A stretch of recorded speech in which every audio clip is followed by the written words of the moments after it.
ಉರ್ವ ಶ್ರೀ ಮಾರಿಯಮ್ಮ ದೇವಸ್ಥಾನದಲ್ಲಿ ವರ್ಷಾವಧಿ ಮಹಾಪೂಜೆಗೆ ಪೂರ್ವಭಾವಿಯಾಗಿ ನಡೆಯುವ 48 ದಿವಸಗಳ ಸಂಧ್ಯಾ ಭಜನಾ ಕಾರ್ಯಕ್ರಮಕ್ಕೆ ಮಂಗಳವಾರ ಚಾಲನೆ ನೀಡಲಾಯಿತು.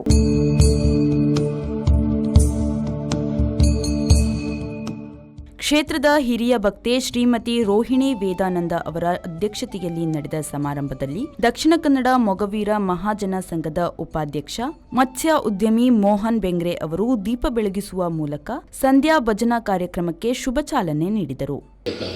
ಇಂತಹ ಉಜ್ವಲ ಪ್ರಜ್ವಲ ದೀಪವನ್ನು ಮಹಾಮಾತೆಯ ಈ ಸಾನ್ನಿಧ್ಯದಲ್ಲಿ ಈ ಕ್ಷೇತ್ರದಲ್ಲಿ ಮೋಹನ್ ಬೆಂಗ್ರೆ ಅವರು, ಶ್ರೀಮತಿ ರೋಹಿಣಿ ವೇದಾನಂದ ಅವರು, ನಮ್ಮ ಅರ್ಚಕರಾದ ಶ್ರೀಯುತ ಶಿವಾನಂದ ಕನ್ನಡ ಅವರು, ಆಡಳಿತ ಮುಕ್ತೇಶ್ವರರಾದ ಶುಭ ಹಾರೈಕೆಯೊಂದಿಗೆ ದೀಪವನ್ನು ಬೆಳಗಿಸುವ ಈ ಒಂದು ಸತ್ಕಾರ್ಯವನ್ನು ಅತಿಥಿಗಳು ನಡೆಸಿಕೊಟ್ಟಿದ್ದಾರೆ. ಈ ಕಲಿಯುಗದಲ್ಲಿ ಭಜನೆ ಭಗವಂತನನ್ನು ಒಲಿಸಲು ಇರುವ ಸುಲಭ ದಾರಿ. ನಾವು ದೇವರ ಆರಾಧನೆಯನ್ನು ಎಷ್ಟು ಪ್ರಮಾಣದಲ್ಲಿ ಮಾಡುತ್ತೇವೆಯೋ ಅಷ್ಟು ಪ್ರಮಾಣದಲ್ಲಿ ನಮ್ಮ ಮಾನಸಿಕ ಮತ್ತು ದೈಹಿಕ ಆರೋಗ್ಯವು ಚೇತರಿಸುತ್ತದೆ ಎಂದು ಮೋಹನ್ ಬೆಂಗ್ರೆ ಹೇಳಿದರು.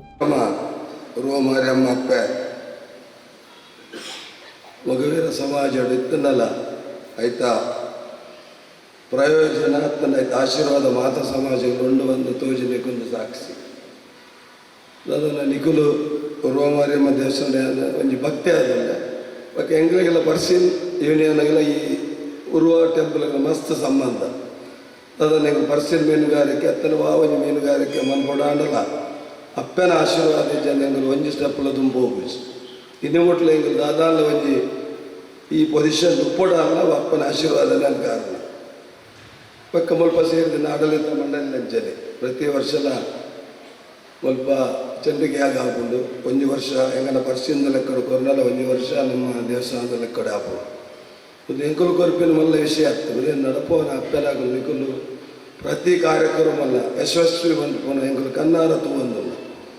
ಕ್ಷೇತ್ರದ ಆಡಳಿತ ಮೊಕ್ತೇಸರ ಲಕ್ಷ್ಮಣ್ ಅಮೀನ್ ಕೊಡಿಕಲ್, ಏಳುಪಟ್ಟಣ ಮೊಗವೀರ ಸಂಯುಕ್ತ ಸಭಾದ ಅಧ್ಯಕ್ಷ ಲೋಕೇಶ್ ಸುವರ್ಣ, ಪ್ರಧಾನ ಅರ್ಚಕ ಶಿವಾನಂದ ಕನ್ನಡ, ಮೊಕ್ತೇಸರ ಮಂಡಳಿಯ ಮಾಧವ ಪುತ್ರನ್, ಯಾದವ್ ಸುವರ್ಣ, ಮೋಹನ್ ಕುಮಾರ್, ಯಶವಂತ್ ಮೆಂಡನ್, ಅಮರ್ನಾಥ್ ಸುವರ್ಣ ಮುಂತಾದವರು ವೇದಿಕೆಯಲ್ಲಿ ಉಪಸ್ಥಿತರಿದ್ದರು.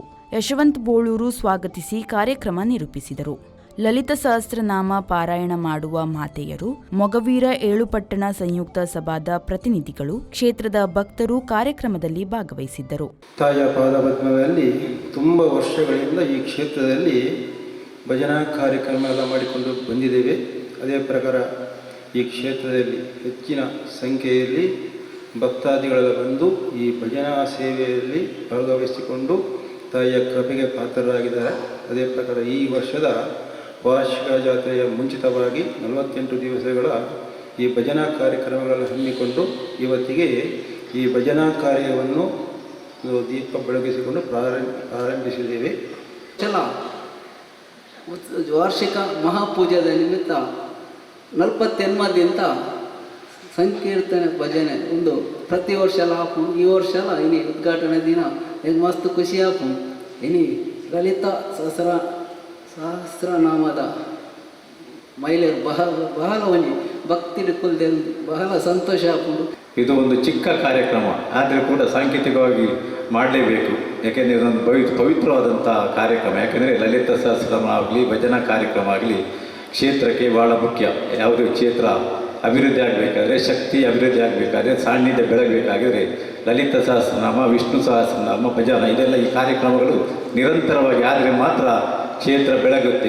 ಮಾತೆಲ್ಲ ಎಂಕಲು ಮಸ್ತ್ ಲಲಿತ ಸಹಸ್ರ ಭಾರಿ ಒಗ್ಗಟ್ಟಾಗಿ ಎಂಕಲು ಓದೊಂದು ಕೆಲಸ ಮಲ್ತೊಂದು ಭಜನೆ ಬಂದೊಂದು ಮಾತೆಲ್ಲ ಕೊರ್ಲುಡುವುಲ್ಲ ಈತ್ ಬಂದಿದೆ ಮಾರಿಯಮ್ಮ ಕೈ ಮುಗಿದೆ ಎನ್ನ ನಮ್ಮ ಕಿರಿಯ ಕುಲ್ಲ ಐನು ಉಂಜಿ ರೀತಿದ ಇದ್ದಂತಂದ್ರೆ ಇನ್ನು ನಮ್ಮ ನಡಪೊಂದು ಬರೊಂದು ಅಪ್ಪನ ಅನುಗ್ರಹದ ಮಿತ್ತು ಇಂಚಿತ್ತಿ ಪುರ್ತುಡು ಈ ಕಾರ್ಯಕ್ರಮದ ಚಾವರದ ಲೇಸನ ಅಟ್ಟನೆ ಮತ್ತೊಂದ ಈ ಚಾವರದ ಲೇಸನೆ ಬೈದಿನ ಬಿನ್ನಿರನೆ ಮೂಕಿಡಿ ಎದುಕೊಂದಾಂಡೆ ಮಾನಾದಿಗೆ ಮತ್ತು ಮಾನಾದಾಂಡೆ ಆಕೆರಿಗೆ ಸೌಮ್ಯ ಸಂಧಾವನೆ ತುಂಬು ಮತ್ಸ್ಯಾದಿ ದೇವತೆ ಮಾರಿಯಮ್ಮನ ಸುಗಿತಂದು ಈ ಕಲಿಯುಗದಲ್ಲಿ ಭಗವಂತನನ್ನು ಒಲಿಸಲು ಬಹಳ ಸುಲಭದ ದಾರಿ ಎಂದು ಬಲ್ಲವರು ಹೇಳಿದ್ದಾರೆ.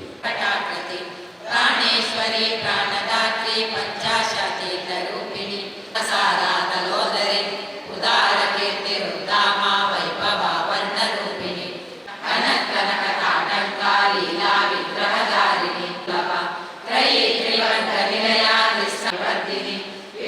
ಪ್ರಿಯಾ ನಾನಾ ಕಲನಾ ಕಲ್ಯ ವಿದಗ್ಧ ವೈದವಾಸನ ಸ್ವಭಾವ ಮಧುರ ಧೀರ ಧೀರ ಸಮರ್ಚಿತ. ಶರತ್ ವಿ4 ನ್ಯೂಸ್ ಮಂಗಳೂರು.